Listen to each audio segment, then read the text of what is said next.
आता पाहूयात विस्तृत बातमीपत्र। सांगलीचे आमदार सुधीरदादा गाडगीळ यांच्या गाडीचा मिरजजवळ रत्नागिरी नागपूर राष्ट्रीय महामार्गावर अपघात झाला। या अपघातात त्यांच्या हाताच्या बोटाला किरकोळ दुखापत झाली असून गाडीतील एअरबॅग वेळेत उघडल्याने मोठा अनर्थ टळला। या अपघातात दुचाकीस्वार जखमी झाला आहे। त्याच्यावर मिरज शासकीय रुग्णालयात उपचार करण्यात येत आहेत।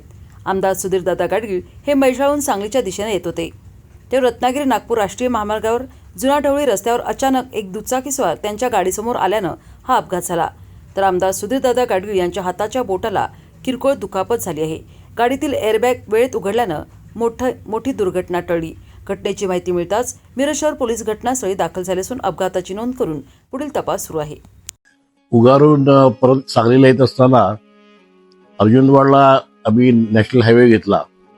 तिथून काही अंतर आल्यानंतर एक मोटरसायकल स्वार एकदम वळून अचानक आमच्या गाडीसमोर आला आणि ड्रायव्हरने ब्रेक दाबला तरी सुद्धा थोडीशी धडक झाली।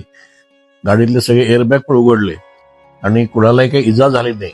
त्या मोटरसायकल स्वारालाही फारशी काही इजा झाली नाही। 108 बोलवून लगेच त्यांना मिरज सिव्हिल ऍडमिट करायला सांगितलं आणि माझ्या हाताला किरकोळ जखम झाली ते टाके घातले।